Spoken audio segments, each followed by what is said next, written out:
Educação, lazer, desenvolvimento, saúde, família.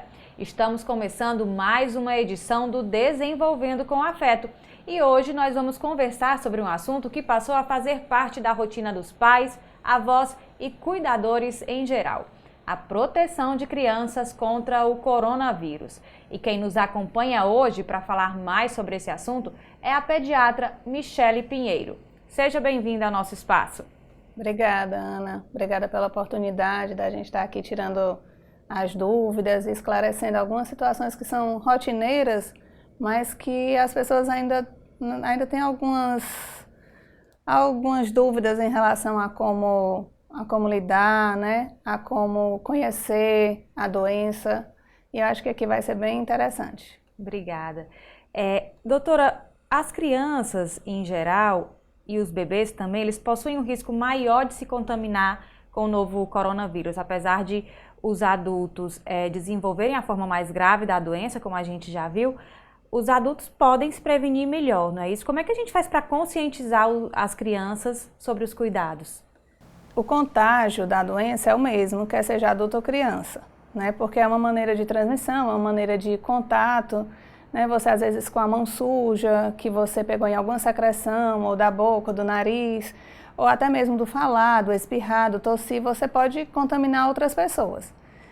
As crianças é que elas não desenvolvem uma doença mais grave, né? Geralmente são formas que a gente chama, né, assintomáticas, ou seja, ela tem o vírus, elas estão transmitindo, mas elas não desenvolvem sintoma nenhum, ou de uma maneira bem sutil. Às vezes ela fica febril, né?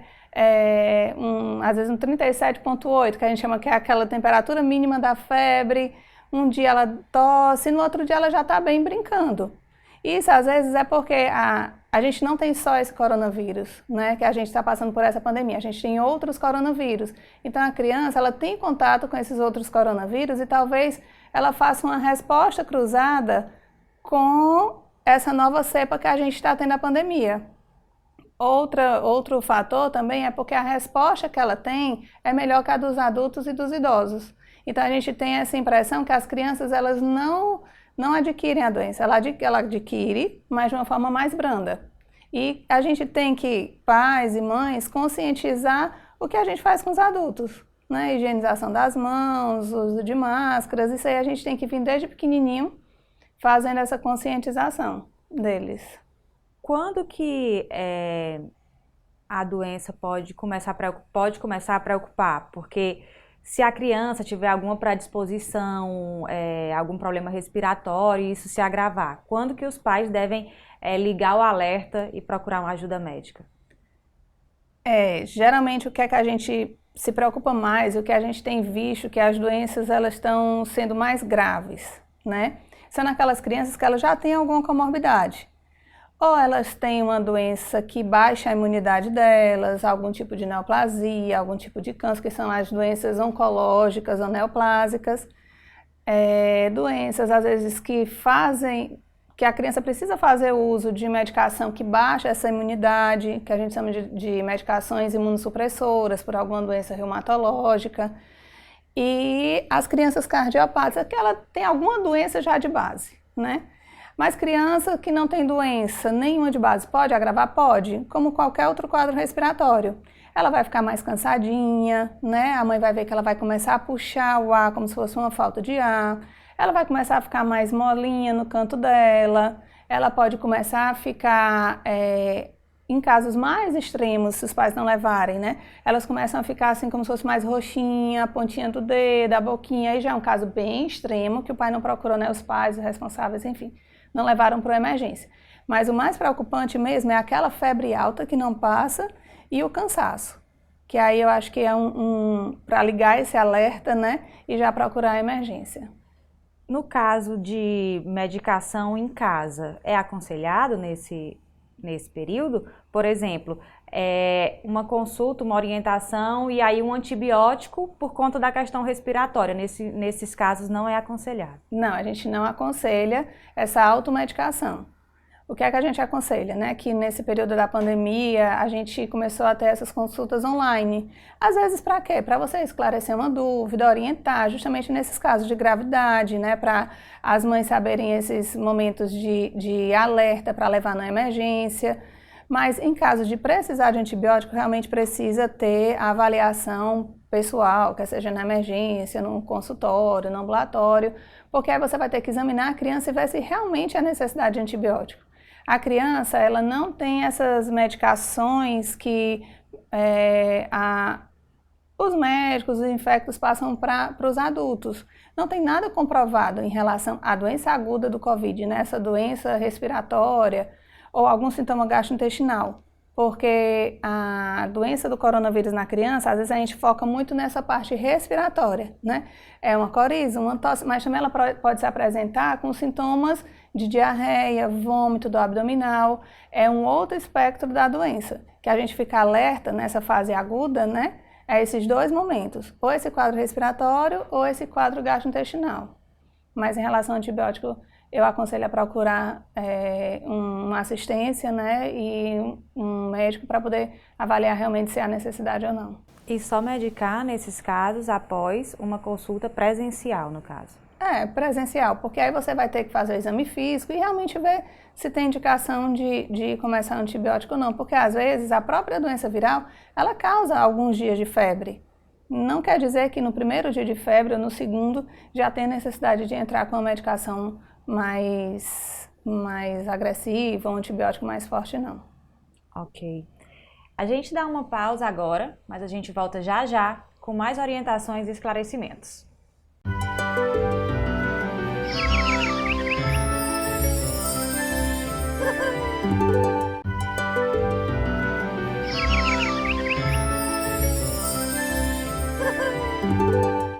De volta com o nosso bate-papo para promover desenvolvimento com afeto. A gente volta a conversar com a doutora Michele Pinheiro sobre o mesmo assunto ainda. É importante também destacar que é necessário levar os filhos para vacinar contra outras doenças, não é isso? As outras campanhas continuam, permanecem e são tão importantes quanto a rotina de cuidados com a saúde. Com certeza. Então, assim, as crianças, né, às vezes a mãe está tão focada em deixar os filhos em casa e esquecem do calendário vacinal que existe.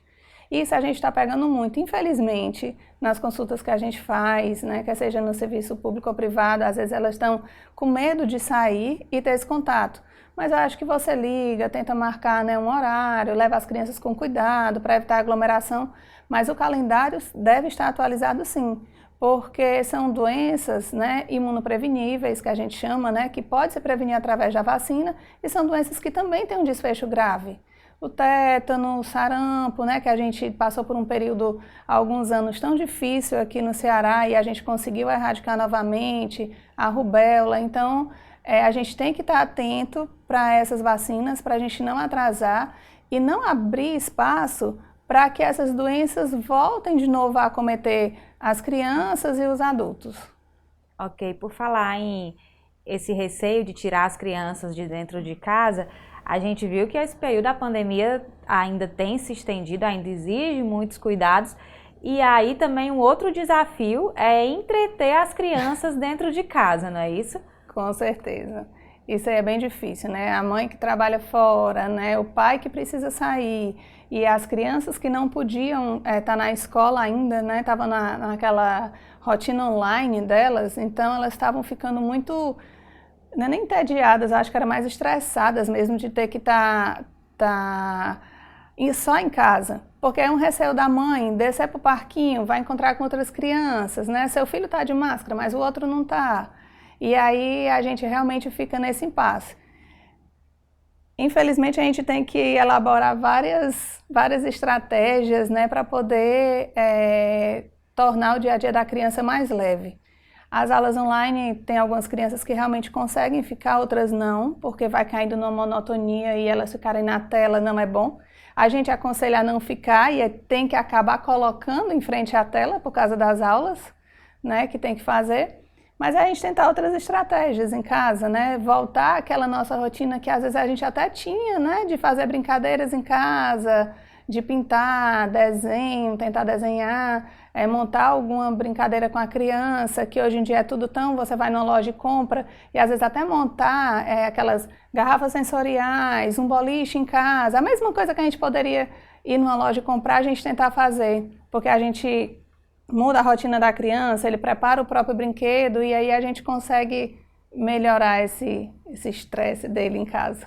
A pintura, a leitura também, não é isso? A leitura, um momento para a leitura em família. Com certeza. Voltar, né? Assim, a pandemia trouxe muitas coisas que foram, né, que maltrataram a gente, mas eu acho que também trouxe a gente um pouco mais para dentro de casa, né?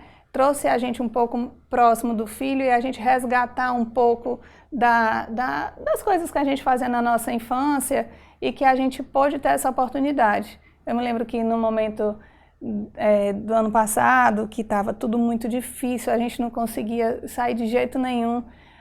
Eu sentava muito com os meus filhos para poder pintar, desenhar, não sei desenhar nada, mas eu tentava desenhar, eles desenhavam, a gente fazia várias brincadeiras de recorte de revista, comprava alguma peça de gesso para a gente poder pintar. Então isso trouxe a família também, né? Naquele momento a gente pintava eu, meu esposo, meus filhos, pintava todo mundo e era um momento que não desestressava só eles. A gente também fazia uma terapia, como se fosse uma terapia em família. Foi bem interessante. Quais são os sinais de estresse nas crianças que os pais devem também ficar atentos e quando eles devem se preocupar com isso para intervir de alguma maneira? Eles ficam mais... não é agressivos, eles ficam, é aquela birra que a gente chama, né? Eles começam a questionar, a brigar, eles já recusam a alimentação, às vezes eles estão na alimentação muito boa e depois recusam a alimentação.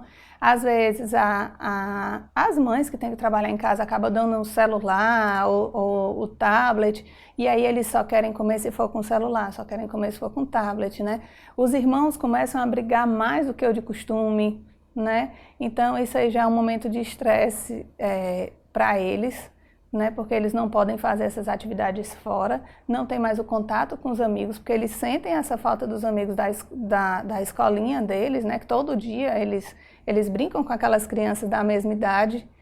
Então esse estresse emocional para eles é muito, a gente consegue ver nessas atitudes deles. Ou também tem um outro extremo, eles ficam mais calados, ficam mais no canto deles, já não querem mais conversar, né? Eles ficam mais introspectivos, já é um outro perfil também de estresse emocional para a criança.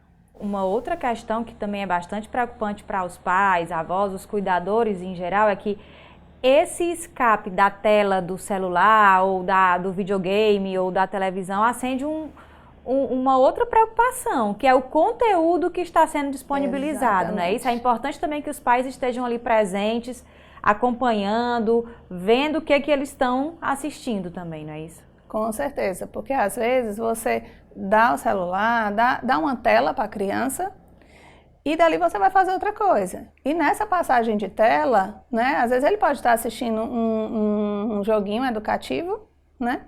E na passagem já ir outros conteúdos que não é para faixa etária, né? Ele já entrar em um mundo que não é o dele, um mundo talvez que os pais não estejam nem vendo, por isso que é importante, se você deixar, você sempre está supervisionando. O ideal, assim, até os 2 anos a gente não indica tela nenhuma, né? Mas a gente sabe que o momento que passou foi um pouco difícil, né? Até porque as próprias aulas online a gente tinha que botar essa criança em frente ao computador, em frente a uma tela, mas deixar o mínimo possível e sempre supervisionado para depois a gente não se surpreender com o que essa criança tá assistindo. Por que até os 2 anos? Por que a idade específica? Porque até os 2 anos ela está tendo uma formação, né, dessa parte do sistema nervoso central, né, da atenção, do aprendizado, da descoberta. E quando você bota ela em frente à tela, ela tem um estímulo muito grande, visual, sensorial, e ela deixa de interagir com as outras crianças. Esse é o grande problema, que é o momento que a gente quer que ela interaja, que ela descubra as coisas, né? É a formação que ela está tendo de descoberta. Então, a partir do momento que a gente priva isso dela, ela começa a não fazer essa interação social, e não é interessante. Sem falar que gera uma ansiedade, dificulta até o sono, não é isso? Demais. Principalmente essa meia horinha antes deles. Às vezes a pessoa diz, não, vou dar o celular só para dormir.